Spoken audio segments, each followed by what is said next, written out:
Muy buenos días y bienvenidos a La Trinchera en la mañana de este sábado 11 de enero de 2024. Son las 8:20, 7:20 en las Islas Canarias.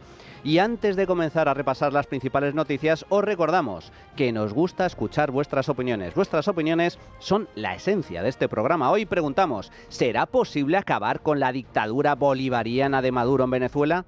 Podéis participar a través del número de WhatsApp al que nos podéis enviar vuestras notas de audio. En nuestro espacio de tertulia iremos escuchando vuestras opiniones. El teléfono es el 689 33 74 44, 689 33 74 44. También podéis opinar y contactar con nosotros a través de nuestra cuenta de Twitter, @trincherallamas. Además, os recordamos que tenéis disponible la playlist de La Trinchera con todas las canciones que suenan en el programa. La podéis encontrar en Spotify, en la web de radio y en redes sociales. Ahora sí, vamos a repasar la actualidad esta semana con Javier García. ¿Qué tal, Javier? Buenos días, ¿cómo estás? ¿Qué tal, Manuel? Buenos días. El dictador Nicolás Maduro consumó ayer por la tarde el fraude y tomó posesión finalmente como presidente de la República de Venezuela para el periodo de 2025 a 2031, los próximos 6 años, al menos de momento, pese a haber perdido las elecciones del pasado 28 de julio de 2024. El dictador ha hecho referencia en su discurso en más de una ocasión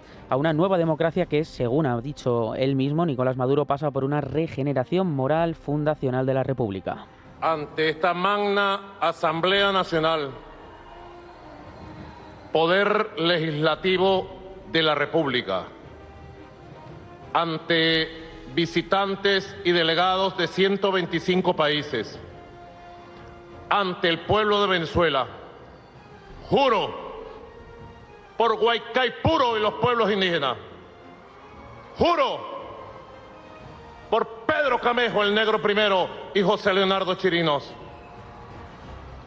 juro por Bolívar, por Sucre, por Urdaneta, por Manuel Azaña, juro por la memoria eterna de nuestro amado jefe y comandante Hugo Chávez, y juro por el histórico, noble y aguerrido pueblo de Venezuela, ante esta Constitución, que haré cumplir todos sus mandatos, que haré cumplir todas las obligaciones de la Constitución y las leyes de la República, y que este nuevo periodo presidencial será el periodo de la paz, la prosperidad, la igualdad y la nueva democracia. Lo juro por la historia, lo juro por mi vida, y así cumpliré y cumpliremos, lo juro. Esto dijo ayer Nicolás Maduro en ese discurso que duró prácticamente o casi 2 horas. La oposición mayoritaria de Venezuela, agrupada en la Plataforma Unitaria Democrática, denunció que Nicolás Maduro ha consumado, dicen, un golpe de Estado con su juramento como presidente ante el Parlamento controlado por el chavismo, al considerar que el ganador de las elecciones fue Edmundo González Urrutia. Volvemos otra vez al discurso. En este discurso del juramento de ayer de Maduro, además señaló al gobierno saliente de Estados Unidos que encabeza Joe Biden de intentar intervenir en el proceso electoral venezolano del pasado 28 de julio. Ellos pretendieron y convirtieron la elección presidencial de un país tranquilo, pacífico, humilde, en una elección mundial. Era la joya de la corona. ¿Cómo se dice en inglés? The crown jewel. The crown jewel. The imperialist. United States of Europa están derrotados. El fascismo está derrotado. Respecto al presidente electo Edmundo González, nada se sabía de él hasta ayer por la noche, que se pronunció en un vídeo, en un discurso. Cabe recordar que en las horas previas a la toma de posesión, el gobernador del estado venezolano de Táchira anunció el cierre de la frontera con Colombia hasta el próximo lunes, una decisión que justificó por la supuesta información de una conspiración internacional para perturbar la paz, en referencia a la entrada de Edmundo al país, que finalmente ayer no pudo acceder a Venezuela. Tenemos la información de una conspiración internacional para perturbar la paz de los venezolanos y en especial de esta zona de frontera. En ese sentido, hago un llamado a la comprensión de todos los sectores de la sociedad, ganaderos, empresarios, emprendedores y pueblos que circulan normalmente entre Colombia y Venezuela, a que entiendan por qué vamos a ordenar, por instrucción del presidente Nicolás Maduro, el cierre de la frontera con Colombia desde las 5 de la mañana del día de hoy hasta las 5 de la mañana del día lunes. Y como decimos, el ganador de las elecciones, Edmundo González Urrutia, se dirigió a todo el mundo en un comunicado a última hora de la tarde de ayer y, según afirmó, se encuentra, dice, muy cerca de Venezuela y destacó que Nicolás Maduro ha realizado un golpe de Estado. Maduro ha violentado la Constitución y la voluntad soberana de los venezolanos expresada el 28 de julio. Consuma un golpe de Estado. Se autocorona dictador. No lo acompaña el pueblo.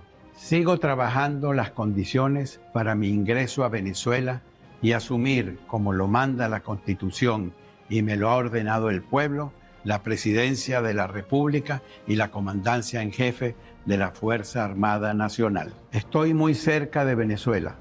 Estoy listo para el ingreso seguro y en el momento propicio.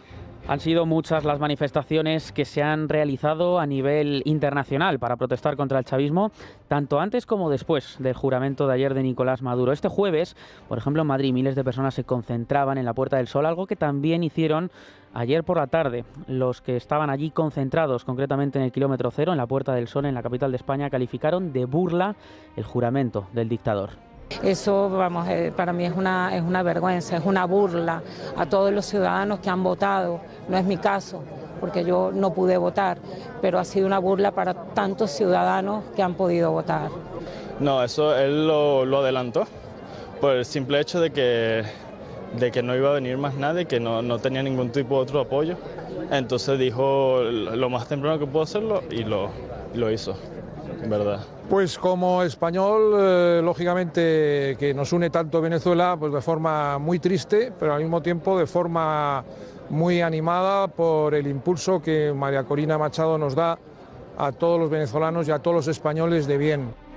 Otra de las grandes manifestaciones de la oposición se produjo el jueves en Caracas, donde precisamente reapareció la líder María Corina Machado tras 4 meses en la clandestinidad. La última vez que se la vio por las calles de Venezuela fue el pasado mes de agosto. Al acabar el acto, su equipo y testigos denunciaron que fue detenida por las autoridades.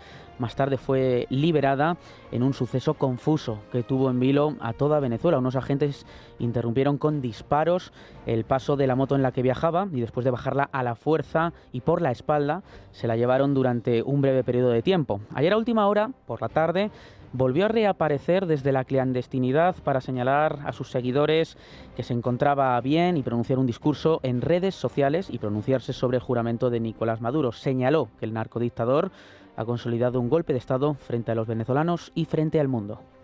Hoy, 10 de enero, Maduro consolida un golpe de Estado. Frente a los venezolanos y frente al mundo, decidieron cruzar la raya roja que oficializa la violación a la Constitución Nacional. Pisotean nuestra Constitución.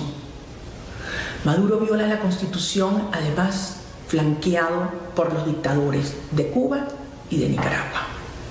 Esto lo dice todo.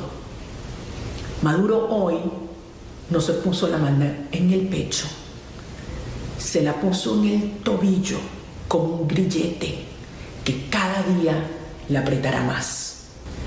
El mundo vendrá a Venezuela a juramentarse como presidente constitucional de Venezuela en el momento correcto, cuando las condiciones sean las adecuadas.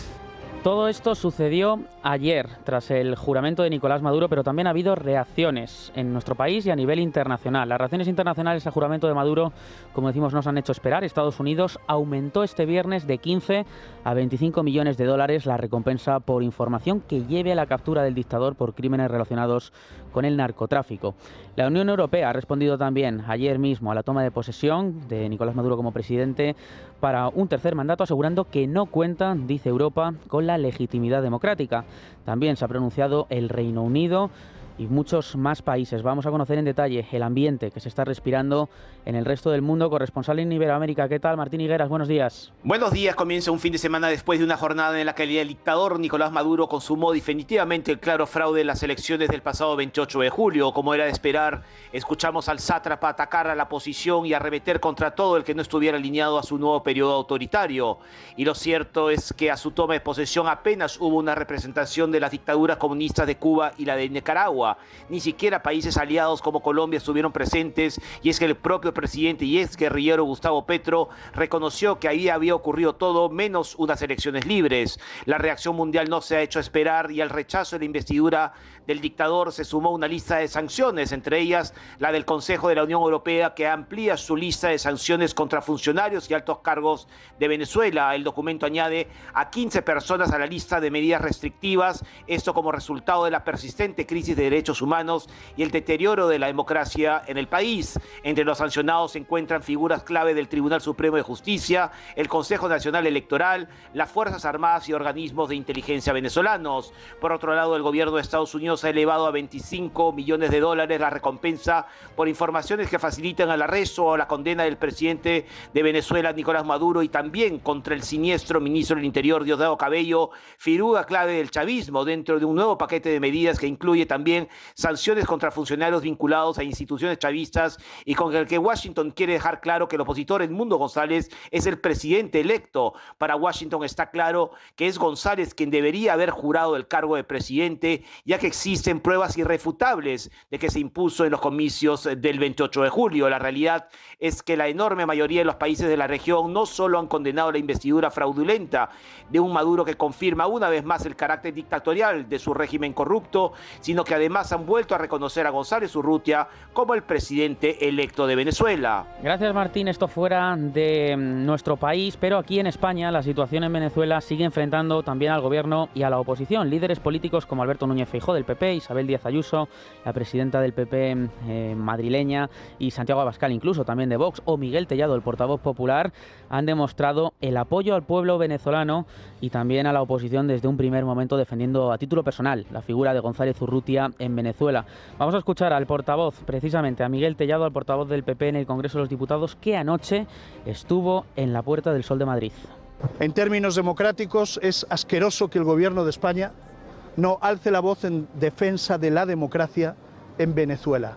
Es lamentable el silencio del presidente del gobierno de España, que se dedica estos días a conmemorar el 50 aniversario de la muerte de un dictador en España, en vez de luchar contra un dictador vivo que está causando un daño sin precedentes en un país hermano como es Venezuela.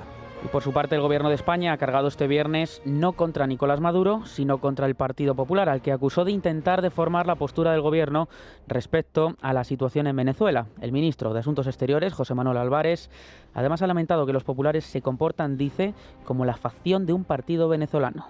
Yo, sinceramente, y lo lamento mucho, lo lamento como ministro de Asuntos Exteriores y lo lamento como español, el Partido Popular no apoya a los venezolanos, intenta apoyarse en los venezolanos para hacer oposición al gobierno sobre una cosa que es pública y que no se puede ocultar. Intenta deformar lo que es la posición del gobierno español cuando es muy clara y además lidera en Europa, y hay una posición común que es perfectamente alineada y coordinada con la posición española. Pues así arranca Maduro su tercer mandato pese al fraude del pasado 28 de julio, tras un juramento donde los presidentes, como hemos comentado, Manuel de Cuba y Nicaragua, Miguel Díaz-Canel y Daniel Ortega respectivamente, fueron los únicos mandatarios de la región que asistieron a esta toma de posesión. Bueno, asistieron a esta toma de posesión junto con los comunistas patrios, junto con el Rojerío español, Juan Carlos Monedero y representantes de Izquierda Unida, que forma parte de Sumar. Y Sumar forma parte del gobierno de España. El Rojerío patrio es basura, absoluta basura. Y el socialismo español da vergüenza, vergüenza profunda, por este insulto, este ataque brutal contra la democracia y las libertades de los venezolanos. Se ha completado la dictadura venezolana. Bueno, en realidad Venezuela lleva siendo una dictadura desde hace muchísimos años. Chávez empezó ganando las primeras elecciones hace ya 20 años. La primera elección que ganó fue en el 99.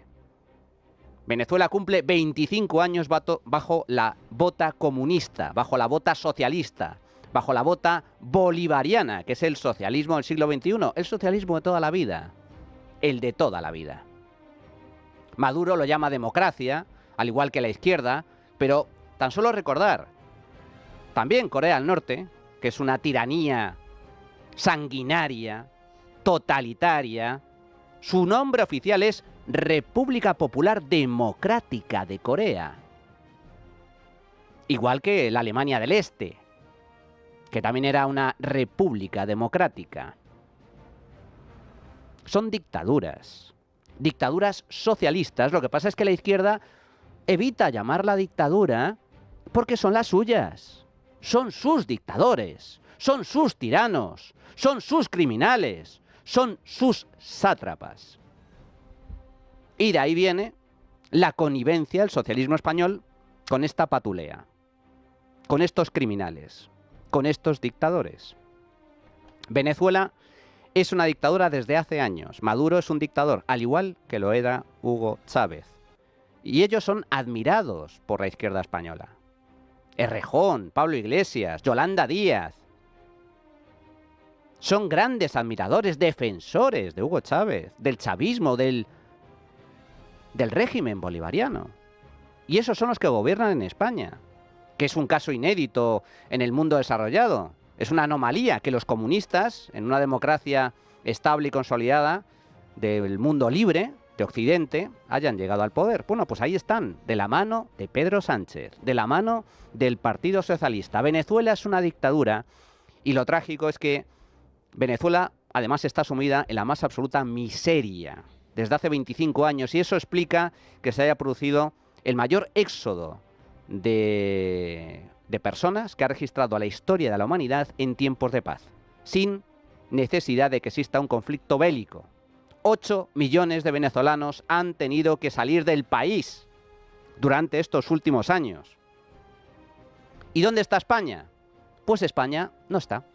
El socialismo español ni está ni se le espera.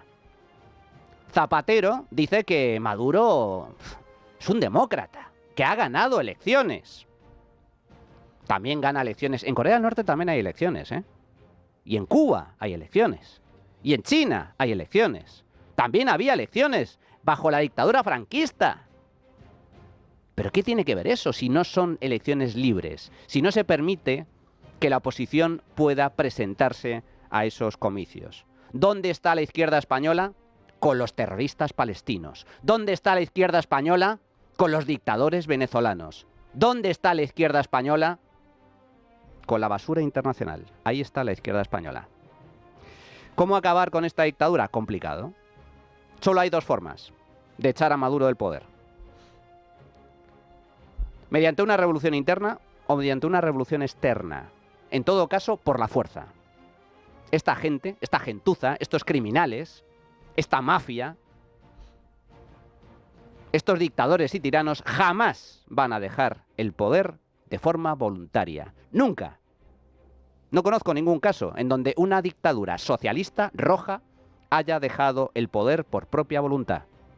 Sí, en el caso de dictaduras de corte derechista, liderada por militares, pues ahí sí, ahí se produjeron transiciones hacia la democracia, más o menos exitosas, donde se abandonó voluntariamente el poder. Caso de Chile o el propio caso del régimen franquista. Pero cuando son los socialistas, los comunistas, los que logran el poder, complicado que dejen el poder de forma voluntaria. A Maduro solo se le puede echar a la fuerza, de forma violenta, ya sea interna o ya sea externa. Esa es la realidad.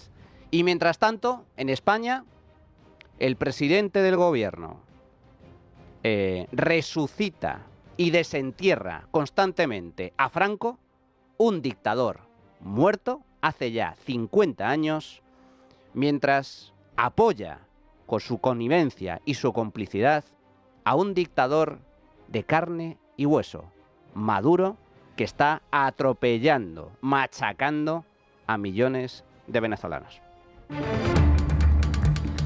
Pues precisamente hace un mes, el pasado 10 de diciembre, Pedro Sánchez anunció que el gobierno iba a conmemorar en este 2025 la democracia nacida tras morir el dictador Francisco Franco.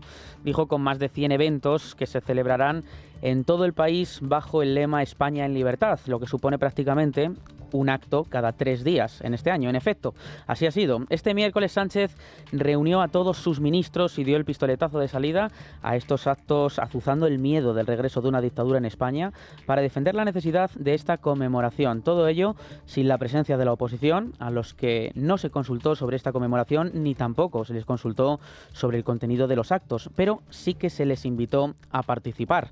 Tampoco estuvo el rey Felipe VI, que explicó su ausencia por razones de agenda. El lugar elegido para la celebración de este primer evento fue el Museo de Arte Reina Sofía en Madrid, y en su discurso Sánchez defendió que este año es el momento de celebrar, dijo, la transformación de nuestro país en este medio siglo. Lo ha hecho presentándose como defensor de la democracia. Uno de los principales objetivos de todos estos actos es el de atraer a los votantes más jóvenes que se inclinan hacia la derecha. Para mirar con tristeza, con enorme tristeza, y también con terror, los años oscuros del franquismo y temer que ese retroceso se repita. Basta con ser demócratas. Basta con entender que la libertad, la verdadera libertad, es aquella que nos hace mejores como personas y como sociedad, y es aquella que nos permite votar y participar, manifestarnos y expresar nuestras ideas y vivir de acuerdo a ellas, sin ningún tipo de miedo, ni miedo a la represión o a la censura, ni miedo a que alguien nos saque de madrugada de nuestra casa, nos expulse de nuestro trabajo o nos condene al ostracismo social, como ocurrió durante todos esos años de dictadura. Pedro Sánchez además utilizó este acto que estamos escuchando para cargar, pero sin citar su nombre, contra Elon Musk, y además advirtió de que la libertad se puede perder. También cargó contra la derecha y la ultraderecha. Y la internacional reaccionaria, como lo dijo el presidente Macron hace escasos días, o la internacional ultraderechista que venimos denunciando desde hace años también en España, liderada en este caso por el hombre más rico del planeta, ataca abiertamente a nuestras instituciones, azuza el odio y llama abiertamente a apoyar a los herederos del nazismo en Alemania en las próximas elecciones que va a tener el principal país económico de Europa. Esto dijo Pedro Sánchez. Como decimos, no estuvo en este acto la oposición, tampoco el rey, que esa misma mañana recibió en el Palacio Real las cartas credenciales de los nuevos embajadores acreditados en España. La realidad es que Moncloa no ha consensuado estos actos con nadie, a diferencia de lo que sucedió en España hace exactamente 23 años. En el año 2002 sí que hubo un acuerdo en el Congreso de los Diputados, siendo presidente José María Aznar. Ahí Partido Popular y PSOE acordaron condenar el golpe militar de julio de 1936 que derivó finalmente en la Guerra Civil. Todos los grupos acordaron además honrar a las víctimas de la Guerra Civil y se establecieron ayudas para reabrir las fosas comunes. A diferencia de aquel año, este acto ha contado con el rechazo de varios partidos políticos. Elías Bendodo, Partido Popular, e Ignacio Garriga de Vox. Mientras el sanchismo saca el comodín de Franco para tapar toda su corrupción, el Partido Popular va a reunir a sus presidentes autonómicos este fin de semana en Asturias para hablar de España. Iniciamos el año como acabamos el año anterior, denunciando, como no puede ser de otra manera, la corrupción que rodea al presidente del Gobierno, a Pedro Sánchez, una corrupción que llega desde el primer hasta el último ministro del Gobierno de España, una corrupción que ha hecho que Sánchez tenga que salir con el comodín de Franco y volver a azuzar los odios, el revanchismo y, en definitiva, crear una vez más cortinas de humo para apartar las verdaderas preocupaciones y el foco mediático de lo que afecta a los españoles. El otro partido que forma el gobierno, desde Sumar, Yolanda Díaz, la vicepresidenta segunda, dijo que es un error que el principal partido de la oposición no acuda a estos eventos. Creo, sinceramente, que hoy que el Partido Popular decline o tome posiciones, como estoy observando, en contra de estos actos es un profundo error, que es una anomalía. Es decir, ustedes imagínense en Alemania o en otros países que nos encontrásemos ante un año tan importante como este y el líder de la oposición tomase esta posición. Sería gravísima. Pero no son los únicos PP y Vox que no acudieron a este acto. Atención a los socios, porque también repudian el autobombo de Pedro Sánchez con Franco. Creen que el PSOE solo busca foco contra Vox en otro año de gran dificultad en el Congreso y no se implicarán más allá de lo testimonial. Ni Junts, ni los proetarras de Bildu, ni Podemos, ni Bénega, ni Coalición Canaria respondieron a la llamada de Moncloa. Escuchamos a la portavoz canaria Cristina Valido, quien considera un despropósito, dijo literalmente, los 100 actos que va a haber en España en este año para conmemorar los 50 años de la muerte de Franco. Que las etapas hay que superarlas y que no podemos estarlas reviviendo continuamente, en mi opinión, y que todo el mundo tiene claro que después de 40 años de feroz dictadura nos dimos una oportunidad que funcionó, por suerte. En ningún otro país se organizan eventos de este tipo para conmemorar la muerte de ningún fascista y de ningún dictador. Luego, a mí me parece un despropósito. Despropósito, dijo Cristina Valido. Mientras tanto, el presupuesto destinado a la conmemoración de estos actos permanece en el anonimato, lo que va a costar todo esto que está haciendo Pedro Sánchez. El Gobierno ha optado por no hacer público el gasto total para los aproximadamente 100 eventos previstos, lo que ha levantado suspicacias entre los medios y los sectores políticos. Sí que conocemos lo que el Gobierno licitó por vía de urgencia, más de 17.000 euros para este primer acto, para el servicio técnico y la producción de este primer evento que se ha producido esta semana. El primero de ellos es de 16.607,86 euros, IVA incluido, que se adjudicó a Faceta Producciones para las tareas técnicas y de gestión que se requiere para la producción del evento. Y el segundo de los contratos ha sido de 500 euros para la contratación de la representación de la pieza Solo Alfanador del Instituto Nacional de las Artes Escénicas y de la Música, que pertenece al Ministerio del Interior. Es decir, este acto costó 17.000 euros, el primer acto. El Ministerio de Política Territorial, que tiene asumidas competencias, ha adjudicado además un contrato de 36.300 euros para la adquisición de servicios de carácter intelectual, de creatividad y de producción de contenidos de la campaña de publicidad institucional de la Secretaría de Estado de Memoria Democrática. Normalmente el presidente del Gobierno saca a relucir el comodín de Franco, como dice el Partido Popular, cuando las cosas no le van demasiado bien. Y este pasado año han tenido que desfilar por los juzgados varias personas muy cercanas al presidente del Gobierno por presuntos casos de corrupción. Además, esta semana hemos conocido varias encuestas que no dejan en buen lugar al Partido Socialista. Según el barómetro de 40DB para El País y también para la cadena SER, el PP ganaría las elecciones generales si se celebrasen hoy mismo. También pronostica algo parecido la encuesta de Sigma 2 para El Mundo. Vamos a conocer los detalles. Ignacio Bravo, buenos días. Buenos días. Las dos casas encuestadoras encargadas de los dos primeros sondeos de 2025 concuerdan en lo mismo. Partido Popular ganaría las elecciones a día de hoy, mientras que el Partido Socialista perdería apoyos. La encuesta realizada por Sigma 2 se muestra muy optimista con los resultados para los de Feijóo, que lograrían 152 escaños si se celebraran hoy las próximas elecciones, 15 más de los que tiene ahora. El Partido Popular ganaría las elecciones, pero no llegaría a los 176 para gobernar en solitario, aunque podría contar con los apoyos de Vox, que también suben. Los de Santiago Abascal suben hasta los 39 diputados, mantienen intacto su porcentaje de voto de 12,4%, pero por el reparto de asientos por provincias aumentaría su nómina actual en 6 escaños. Muy distinta la situación para el PSOE y su principal socio de gobierno. Los de Pedro Sánchez bajan hasta los 113 escaños, 8 menos de los que tienen ahora, pero todavía peor es la caída de los de Yolanda Díaz. Sumar perdería 21 escaños si se celebraran hoy las elecciones. Partes de esos escaños irían para Podemos, que crece en 3 escaños y lograría representación en el Congreso, y otra de las sorpresas es la aparición de Se Acabó la Fiesta, que lograría un escaño. Por otro lado, la encuesta elaborada por 40DB mantiene también esta misma dinámica, aunque no son tan optimistas con el crecimiento del Partido Popular. Feijóo ganaría las elecciones con una diferencia de más de 4 puntos en cuanto a la estimación de voto, pero necesitaría a Vox para echar a Pedro Sánchez de la Moncloa. Según esta encuesta, los de Santiago Abascal podrían crecer hasta los 40 diputados. Especialmente importante el crecimiento de los de Abascal en Valencia, que es precisamente la única comunidad en la que no ha crecido el Partido Popular.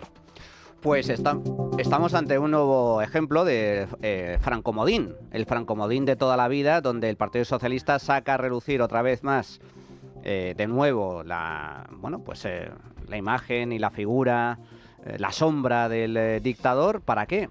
Pues para intentar obtener rédito político, ni más ni menos. El francomodín se utiliza por parte de la izquierda con dos objetivos. En primer lugar, desviar la atención de los casos de corrupción que está sufriendo el gobierno de Pedro Sánchez, y en segundo lugar, pues crear, alimentar ese enemigo externo, imaginario, irreal, falso, de una supuesta dictadura, como si en España hubiera fachas y franquistas por todos lados, cuando no es cierto. España, los españoles, la inmensa mayoría de españoles, pues no miran hacia atrás, miran hacia adelante. O no se acuerdan de Franco, o si lo vivieron, pues no lo rememoran. Es decir, esa forma parte de la historia y punto y final. ¿Y qué persigue la izquierda con esto? Pues básicamente movilizar a los suyos, ni más ni menos. Sánchez utiliza a Franco cuando está en horas bajas. No es la primera vez que lo hace. Desenterró, exhumó los restos del dictador a finales del año 2019, semanas antes de la celebración de elecciones generales, precisamente con el mismo objetivo, con el objetivo de movilizar a los suyos. Esto es lo triste. En España ya no hay franquistas. El único franquista vivo que queda, si lo entendemos como admirador de la figura de Franco, es, sin ningún género de dudas, Pedro Sánchez. Ese es el mayor franquista del reino. Y vamos ya con otro de los temas de la semana, que tiene que ver precisamente, lo mencionaba antes precisamente Pedro Sánchez, con el multimillonario magnate de la tecnología Elon Musk. Después de ser un elemento clave para que Donald Trump, el ganador de las elecciones en Estados Unidos, volviera a ganar en 2024, en noviembre, Musk no ha parado de extender su influencia en otros lugares. Lo ha hecho en Italia, con repetidos mensajes de apoyo hacia Giorgia Meloni. Ha mostrado también su apoyo total a Alternativa por Alemania, donde en pocas semanas enfrentan nuevas elecciones, y ha criticado duramente al líder británico Keir Starmer. Ha sido en este país, en Reino Unido, donde la injerencia del propietario de la red social X, antiguo Twitter, se ha notado más. Musk está inmerso en una disputa continua con el gobernante Partido Laborista del Reino Unido y ha tuiteado sus amplios desacuerdos con el primer ministro Starmer sobre la ley y el orden, la política económica y también sobre la libertad de expresión. El multimillonario ya ha criticado al Partido Laborista por rechazar una investigación nacional sobre el abuso infantil en el norte de Inglaterra y ha lanzado un ataque frontal contra Starmer por su historial. El escándalo de Musk ha resucitado es una investigación de abusos sexuales infantiles que revelaba cómo bandas compuestas principalmente por hombres pakistaníes habían manipulado, traficado y violado a niñas blancas hace más de una década, cuando Starmer fue el jefe de servicio de Fiscalía de la Corona entre los años 2008 y 2013. Esta semana el gobernante aseguró que había abordado el tema de frente y que había logrado el primer procesamiento importante de una pandilla acusada de acoso y violación y que tenía además el mayor número de casos de abuso infantil procesados cuando dejó el cargo. Musk ha acusado a Max de divulgar mentiras y de desinformación. Es un conjunto de cuestiones realmente importantes. La explotación sexual infantil es algo completamente inaceptable y durante muchos años demasiadas víctimas han sido completamente defraudadas por ideas perversas sobre las relaciones comunitarias o por la idea de que las instituciones deben ser protegidas por encima de todo.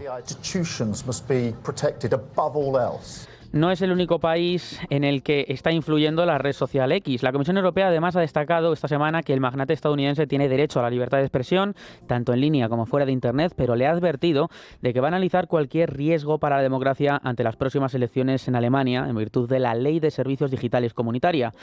El que es considerado uno de los hombres más ricos del planeta ha llamado al canciller alemán Olaf Scholz en la red social X, dice literalmente, un tonto incompetente, y le ha pedido varias veces que renuncie a su cargo. En Europa, no solamente Pedro Sánchez ha mostrado su rechazo a Musk, también varios líderes internacionales han acusado al dueño de X de apoyar una nueva internacional, dice, reaccionaria. Adrián Pajares, buenos días. Buenos días. Tras las últimas acusaciones de Elon Musk hacia el primer ministro británico Keir Starmer, en las que supuestamente ignoró repetidamente las súplicas de un gran número de niñas y ocultó las violaciones por parte de hombres pakistaníes.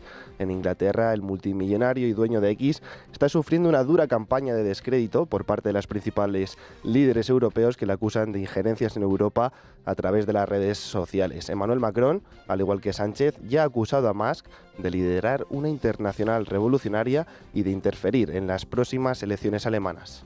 Hace 10 años, ¿quién lo habría pensado? Si nos hubieran dicho que el propietario de una de las redes sociales más grandes del mundo apoyaría el nuevo movimiento reaccionario internacional e intervendría directamente en las elecciones, incluidas en Europa, las alemanas.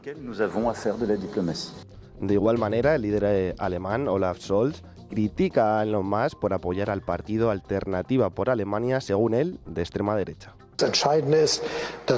Lo crucial es que el señor Musk ha apoyado a un partido de extrema derecha y, como se puede ver, no solo es activo aquí en Alemania, y eso es algo que a nosotros desde el gobierno no estamos de acuerdo.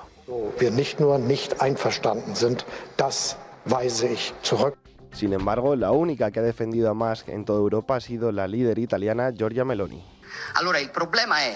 Entonces, el problema es que Elon Musk sea, digamos, influyente y rico, o que Elon Musk no sea de izquierdas. Lo que yo entiendo por injerencia es otra cosa diferente a expresar opiniones.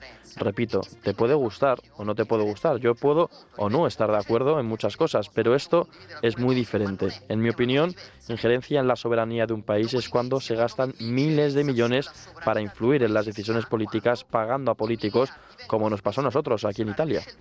Pagando gli esponenti politici. E questo purtroppo è accaduto da noi in passato e nessuno si è stracciato le vesti. La realidad es que Europa está presenciando un cambio de paradigma político no visto en mucho tiempo, que ha puesto en jaque a toda la izquierda.